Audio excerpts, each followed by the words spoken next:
Hello, and welcome back to another Eduonics tutorial. In this section, we're going over workflow in Photoshop. And in this video, we'll be covering smart objects, channels, and masks. These can get a little complicated, especially when you're just starting out with Photoshop. But they can be very useful when handled correctly. So please, pay close attention. Smart objects in Photoshop can be very helpful. They essentially enhance your ability to edit layers. Converting one of your layers into a smart object basically puts it inside of a mini Photoshop document within your existing Photoshop document. That may not sound very useful, but I'll show you why it's an incredibly powerful feature and you should give it a try. To start off, I have an image here with a lot of hot air balloons on it. And in this layer on top, I have a balloon separated from the background. And I can move and edit this independent of everything else on my layer. This is going to help me show you the difference between a smart object and a regular layer. So the first thing I'll do is make sure I have my balloon layer selected. Then I'll choose my Move tool. Then I'll press and hold the Alt key on my keyboard and click and drag my balloon to duplicate it over here to the right. Then I'll right-click my original balloon layer and click Convert to Smart Object. Okay, I've converted my balloon on the left into a smart object, but it doesn't seem to look any different. That's because it really isn't different. Smart objects in themselves aren't special in any way. It's what you can do with them later that makes them special.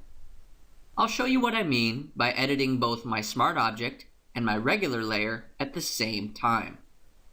I'm going to hold my Shift key to select both these layers.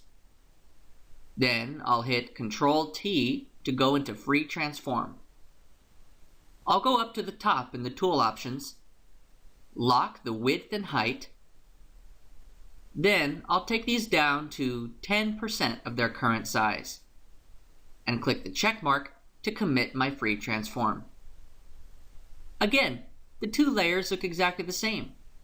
They're both a lot smaller, but I don't see any difference between the two. While I still have both layers selected, I'll hit Ctrl T again, lock the width and height. Then I'll bring these up to 1000% of their current size. This will bring them back to their original size before I ever shrunk them. Well, there's a difference. Just look at the quality of my regular layer on the right. All the edges have become horribly pixelated. This is because when you shrink a regular layer, the layer ends up using less pixels. Then Photoshop deletes the pixels that aren't being used. So, if you try to bring it back, Photoshop has to guess what it looked like in the first place, but most of the original quality is lost. Now look here at my smart object on the left. It looks like we never resized it at all. That's because, technically, we didn't. Remember when I said that a smart object is a mini document within your document? I can open my smart object by double-clicking its layer. Then I'll hit OK in this dialog box. Now I am inside of my smart object, and here you can see that it's completely isolated from the rest of my image and retains 100% of its quality. When you convert a layer to a smart object, it creates an entirely separate document just for the contents of that layer. I'll just close this and go back to my document. So now you understand that a smart object is basically just a link to a separate document, and I can resize it as much as I want without losing its original quality. Another benefit to using smart objects is when using filters. First, I'm just going to select my regular layer. Then I'll go up to Filter, Blur, Gaussian Blur. I'm going to add a really strong blur around 30%. and click OK to apply it. Okay, so this has basically just blurred my regular balloon, and it's really kind of overkill. If I look in my Layers panel, there are no extra options or way to reduce this besides undoing it completely from the Layers panel. I'm going to go ahead and keep this. In fact, I'll repeat those same steps and apply the exact same blur to my Smart Object balloon. I'll select my Smart Object in the Layers panel. Then I'll go up to Filter, Blur, Gaussian Blur. I'll keep it around 30% and click OK. On the canvas, both blurs look identical, but pay attention to the Layers panel. You can see my Gaussian blur is now an option below my Smart Object. I can hide my Gaussian blur completely just by clicking the eyeball icon beside it. And if I double-click my Gaussian blur, you can see the same dialog box appears with the slider to control the blur. From here, I can either increase or decrease my blur and click OK. So you can see that with Smart Objects, filters aren't permanent at all. What a contrast to my regular layer, where I can't even hide my filter, nonetheless change its values after the fact. Another great feature of using Smart Objects in conjunction with filters is the ability to mask the filters.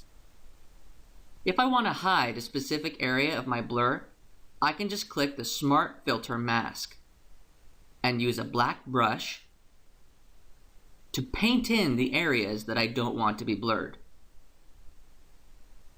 I don't want to blur my balloon after all, so I'm just going to drag the Gaussian blur in my Layers panel down to the trash icon. I think I'm going to delete my regular layer balloon as well. Now my Smart Object is back to normal. I think I'm going to duplicate it a few times across my canvas. Then I'll resize these one by one so they look more like they belong.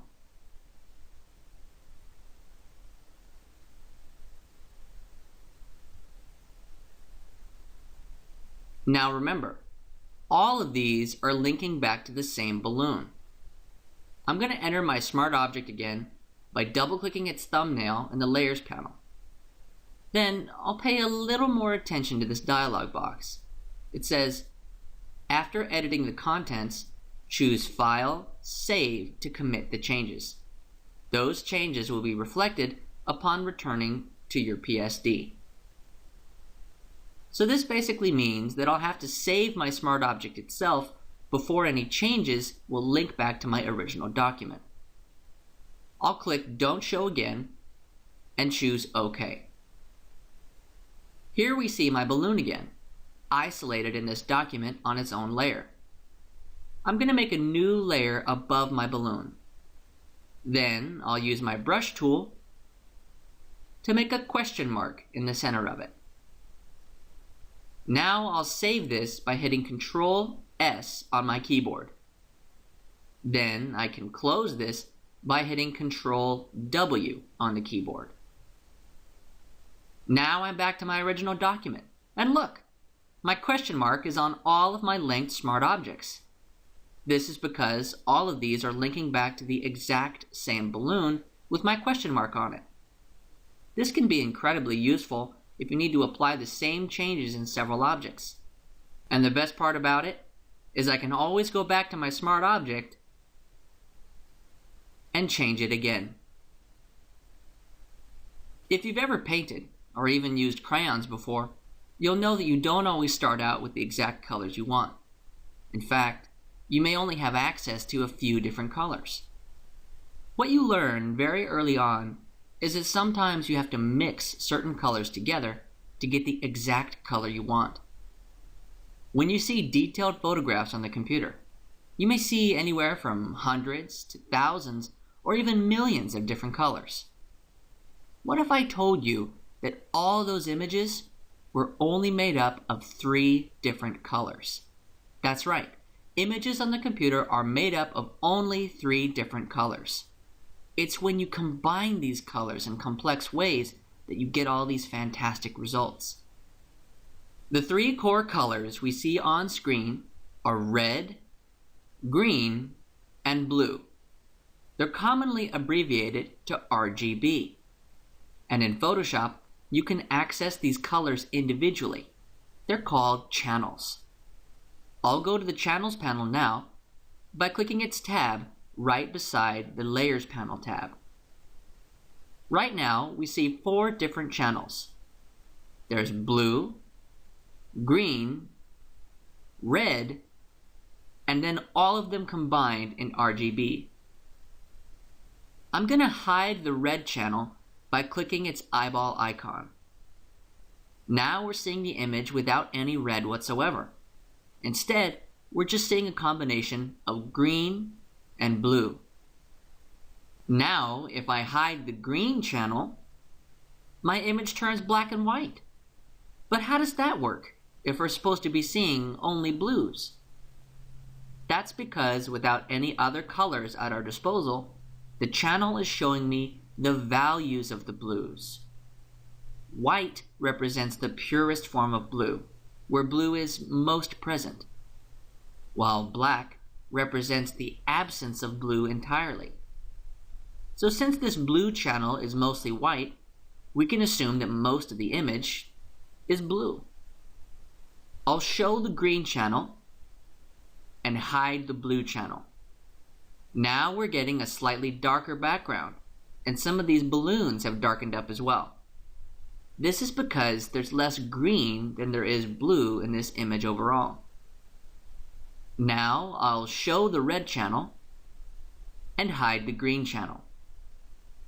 You may notice that in some areas, the blacks and whites don't change, no matter what channel we're on. This is because pure white contains the maximum values of all 3 colors at the same time, while pure black is the absence of all 3 colors. Anyways, now that I'm on the red channel, some interesting things are happening. The sky has darkened considerably, and now I'm seeing a lot of variation in the checker patterns on the balloons. So as you can see, channels are pretty neat, but it may be hard to see the practical applications of channels. I'll be able to get more in depth with channels once we start using them in conjunction with more photography-based projects. Channels are absolutely essential for somebody working with photographs. We'll be getting into a section on photography very soon. Finally, we're getting to one of my favorite features in Photoshop, masks.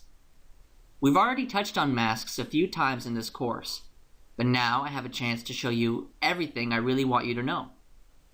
Now when I select a layer and click the Layer Mask button at the bottom of the screen, it adds a layer mask to the right of my layer's thumbnail. In itself, this doesn't really seem to do anything, but what it does allow you to do is use black, white, and shades of gray to either hide or show parts of that layer. So I can get a black brush and just paint away any part of my layer. So far, this is performing the exact same function as the eraser tool, only with one extra step that I didn't even need to do. What sets masks apart is the ability to switch the color of my brush back to white and paint any part of the layer back in. When it comes to masks, white reveals and black conceals. This is the main reason for using layer masks, this ability to go back and make adjustments anytime you want. Another beauty part of masks is one I just glossed over, the fact that I used a brush to hide or show my layer. This means I can go into my brush panel and choose any preset I want to make the most intricate adjustments. So we know that pure black and white can either hide or show a layer, but what about the shades of gray in between? I'm going to go to my Tools panel and get my Gradient tool. We can see in the tool options on top, my gradient is going from white to black.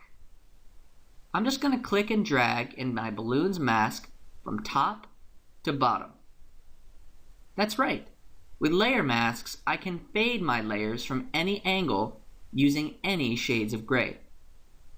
What if I already have my mask set, but I want to flip it? Well, it's just going from white to black.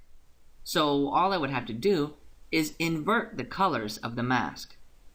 To do that, I can hit Control-I on my keyboard, and the fade flips upside down. And another thing, right now the position of my mask is locked to the position of my balloon. So when I select my layer and use my Move tool, the fade and the balloon are linked together.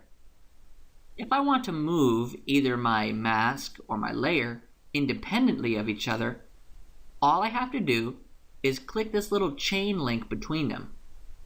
Then I can move either one and the other will stay perfectly still. What if I've spent all day perfecting my mask and I want to apply it to another layer? Masks can be copied just like layers can.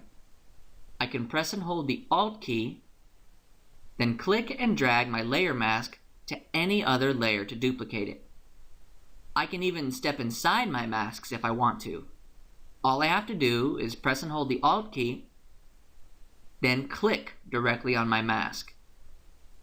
Now I'm inside my mask, and I can see exactly where the gradient begins and ends.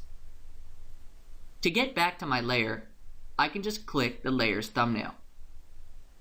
Finally, masks have their own options, just like layers do. If I select my mask, then click the Properties button near the top here, I have this density option. This controls the transparency of my mask. 0% means the mask is having no effect on my layer. 100% means the mask is having full effect on my layer. And I also have this feather option that will blur any edges of the mask, resulting in even more fading. Masks are definitely a useful feature for enhancing selections and giving us room to play with our layers. Okay, with Smart Objects, we went over how they can preserve the size of any layer, edit any filters after they've been applied, and how they link out to your layer on a separate document that you can change at any time. We also went over channels and how they split up the 3 colors that make up the images on your screen. And we went over layer masks, how they can show or hide any portion of your layer and be edited or copied after the fact. That will do it for the workflow section. I will go over photo correction in the next section.